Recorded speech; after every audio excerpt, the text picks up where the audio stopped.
Hello good morning student. Hero study में आप सभी का हार्दिक स्वागत है। आज का जो सेशन है वो हमारा है फंडामेंटल राइट एवं मौलिक अधिकार। कल जो हमारा वीडियो था वो भी फंडामेंटल राइट पे था, लेकिन उसमें 25 आर्टिकल हो पाए थे। शेष आर्टिकलों पर हम आज चर्चा करेंगे। उससे पहले एक मोटिवेशन कोड जो आपको एनर्जीवान बनाएगा। कर सबर वो मंजर भी आएगा, प्यासे के पास चलकर समंदर भी आएगा, थक कर न बैठे मंजिल के मुसाफिर, मंजिल भी मिलेगी, मिलने का मज़ा भी आएगा।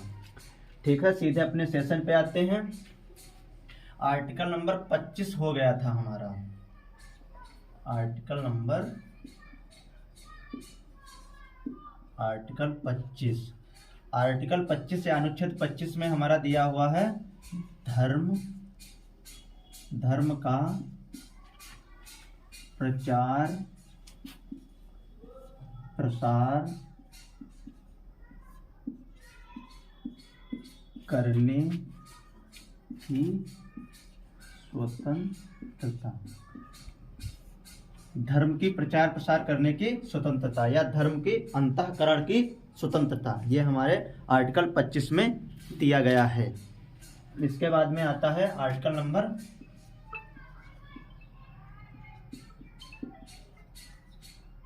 नंबर 26। आर्टिकल नंबर 26 में हमारे दिया गया है आर्टिकल 25 में हमारे धर्म के प्रचार प्रसार करने की स्वतंत्रता, और आर्टिकल नंबर 26 में दिया गया है धर्म का प्रबंधन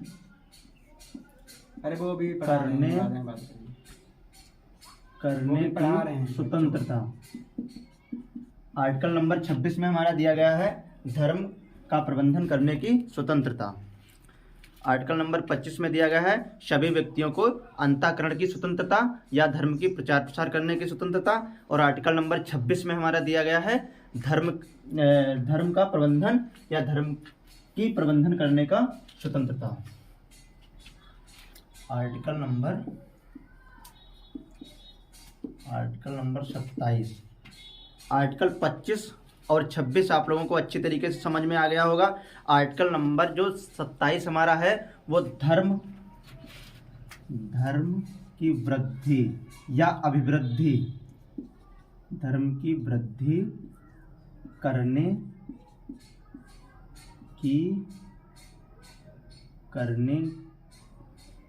करने या करों की स्वतंत्रता।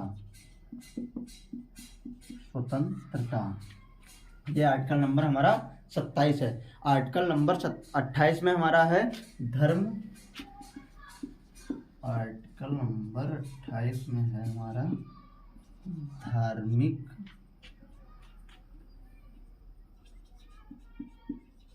धार्मिक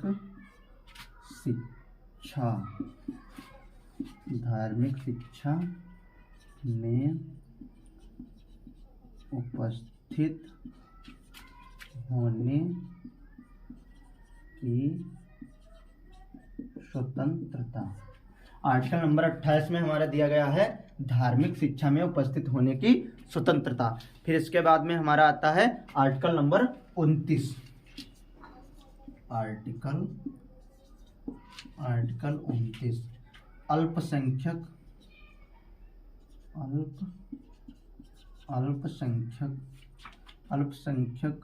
के हितों में संरक्षण।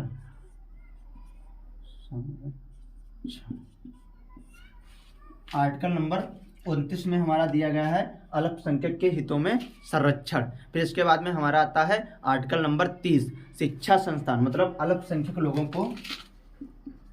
आर्टिकल नंबर 30 शिक्षा संस्थान चलाने व प्रचार प्रसार करने की स्वतंत्रता, अल्पसंख्यक लोगों को, अल्पसंख्यकों को। आर्टिकल नंबर 30 में हमारा दिया गया है शिक्षा संस्थान चलाने व प्रचार प्रसार करने की स्वतंत्रता अल्पसंख्यक लोगों को। इसके बाद में हमारा आर्टिकल नंबर आता है 31। आर्टिकल नंबर 31, संपत्ति का अधिकार। संपत्ति का अधिकार आर्टिकल नंबर 31 में दिया गया है संपत्ति का अधिकार, लेकिन अब प्रेजेंट टाइम में हमारे संपत्ति का अधिकार नहीं है। ये आर्टिकल 300A में दिया गया है। ये अब आर्टिकल 300A में है। इसके बाद में आता है आर्टिकल नंबर 32, संवैधानिक उपचारों का अधिकार। संवैधानिक उपचारों का अधिकार अति महत्वपूर्ण है। आर्टिकल 32 हर पेपर में पूछा जाता है, कोई भी एग्जाम हो आर्टिकल 32 पूछा जाता है। आशा करता हूं कि जितने आर्टिकल हम बताए हैं आप लोगों को अच्छी तरीके से समझ में आ रहे होंगे। अब हम आर्टिकल नंबर 32 को थोड़ा हम विस्तार से आप लोगों को समझा रहे हैं। ऊपर का हम मिटा रहे हैं।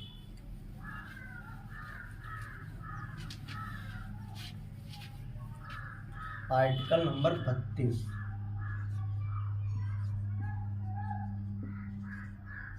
आर्टिकल 32 के तहत सुप्रीम कोर्ट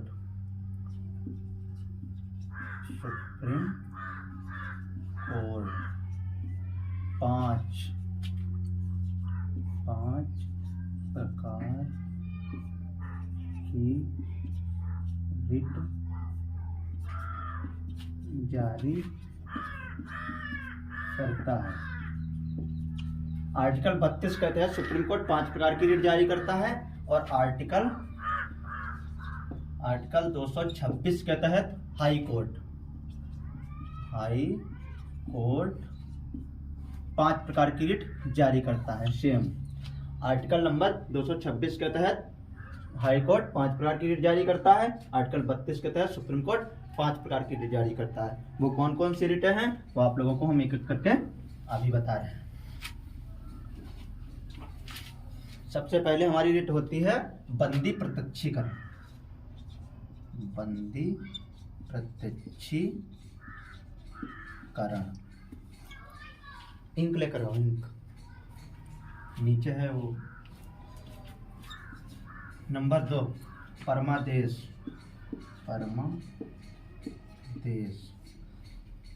पहली है बंदी प्रत्यक्षीकरण, दूसरी है परमादेश और तीसरी है प्रतिषेध।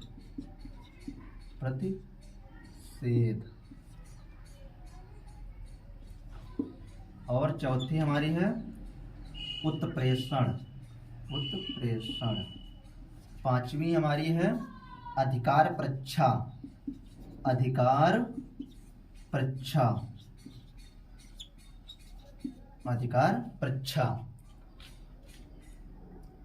पहली है बंदी प्रत्यक्षीकरण, दूसरी है परमादेश, तीसरी है प्रतिषेध, चौथी है उत्प्रेषण और चौथी है अधिकार परीक्षा या कुअरंतु। अच्छा, इसका शाब्दिक अर्थ क्या होता है? दोषी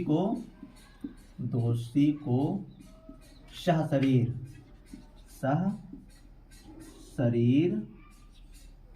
पेश करो। और परमादेश का शाब्दिक अर्थ क्या होता है? हम आदेश देते हैं। हम आदेश देते हैं। परमादेश का मतलब होता है हम आदेश देते हैं। बंदी प्रत्यक्षीकरण का मतलब होता है दोषी को सशरीर पेश करो। और इसके बाद हमारा आता है प्रतिषेध। प्रतिषेध का अर्थ शाब्दिक अर्थ होता है रोकना। प्रतिषेध का शाब्दिक अर्थ होता है रोकना, रोकना। बंदी प्रत्यक्षीकरण को दोषी को सशरीर पेश करो और परमादेश को हम आदेश देते हैं। और प्रतिषेध का मतलब होता है रोकना और उत्प्रेषण का मतलब होता है प्रमाणित होना या सूचना देना। प्रमाणित होना या सूचना देना। इसका शाब्दिक अर्थ होता है कार्यपेक्षा या कुरंतु का मतलब होता है वारंट,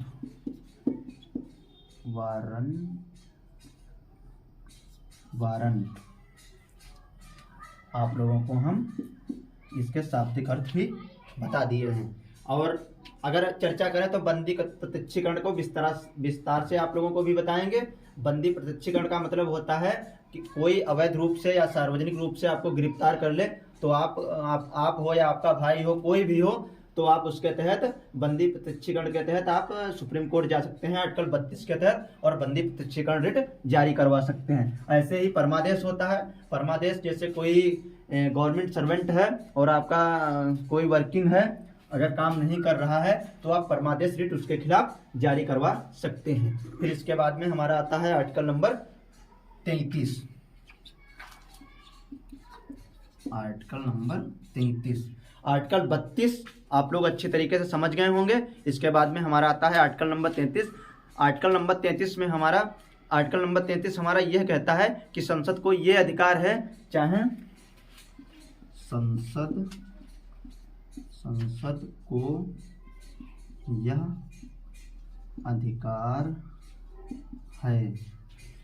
अधिकार है कि वो पुलिस बल हो या अर्धसैनिक बल हो, पुलिस बल हो या अर्धसैनिक बल हो या खुफिया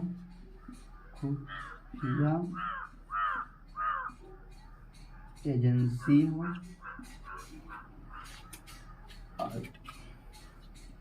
आर्टिकल नंबर 33 संसद को यह अधिकार है, चाहे पुलिस बल हो या अर्धसैनिक बल हो या खुफिया एजेंसी हो या मतलब सशक्त बल हो, इसके तहत हम मूल अधिकारों में युक्तायुक्त प्रतिबंध लगा सकते हैं। मूल अधिकारों में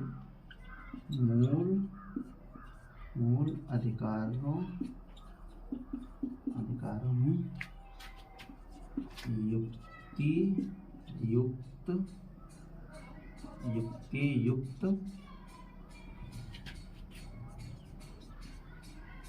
प्रतिबंध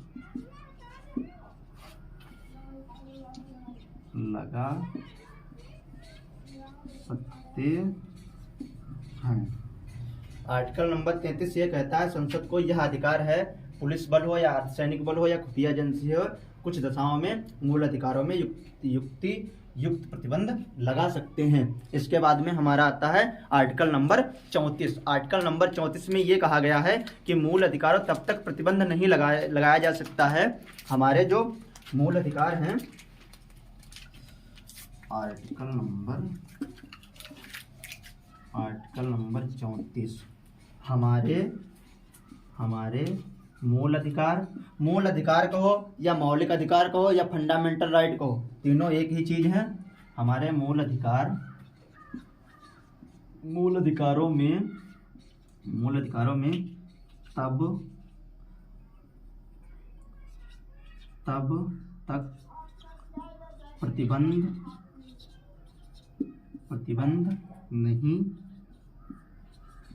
नहीं लगाया जा सकता, जब तक नहीं लगाया जा सकता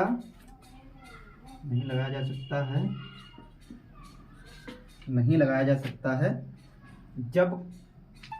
जब कभी, तब तक प्रतिबंध नहीं लगाता है कभी भी भारत में मार्शल लॉ नहीं लगाया जा सकता है,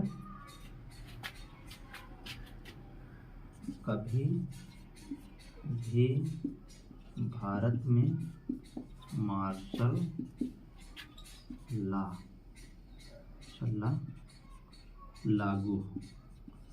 लागू हो।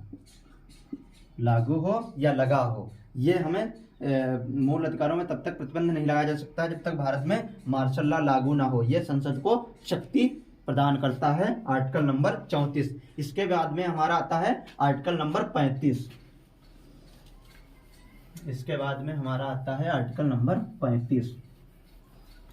आशा करता हूं कि आप सभी लोग जितने आर्टिकल हम बता रहे हैं वो आप लोगों को अच्छी तरीके से समझ में आ रहे होंगे। इसके बाद में हमारा आता है आर्टिकल नंबर 35। केवल संसद को कुछ विशेष मूल अधिकार, संसद जो है हमारे कुछ मूल अधिकारों में, आर्टिकल नंबर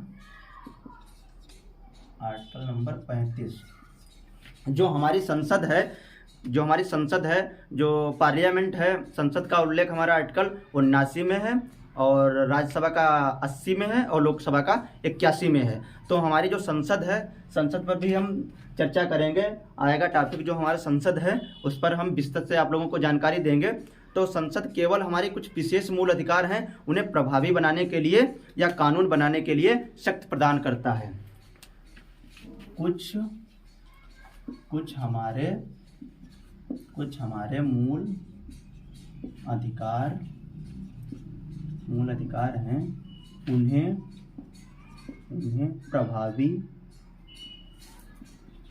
प्रभावी या कुछ हमारे जो, इसे हम कईयों तरीके से समझ सकते हैं। आर्टिकल 35 है तो कुछ जो हमारे मूल अधिकार हैं उन्हें प्रभावी या उन्हें संरक्षण दे सकता है, संरक्षण दे सकता है। आर्टिकल नंबर 35 यही कहता है, प्रभावी भी बना सकता है या कुछ कानून बनाने की इसके पास शक्ति है आर्टिकल नंबर 35 के तहत। और आर्टिकल जो हमारा 35 है वो फंडामेंटल राइट का लास्ट हमारा आर्टिकल है। आशा करता हूँ कि आप सभी लोग हमारी क्लास को अच्छी तरीके से समझ रहे होंगे और आप लोगों का सपोर्ट और प्यार रहा तो हम इंडियन कॉन्स्टिट्यूशन का ऐसा वीडियो देने का प्रयास करेंगे कि आप लोग संविधान को जीने वाला सब्जेक्ट मान लेंगे, ठीक है। आज का जो सेशन है हमारा यहीं तक रहेगा और मिलते हैं आप लोगों को नेक्स्ट क्लास में। जय हिंद, जय भारत।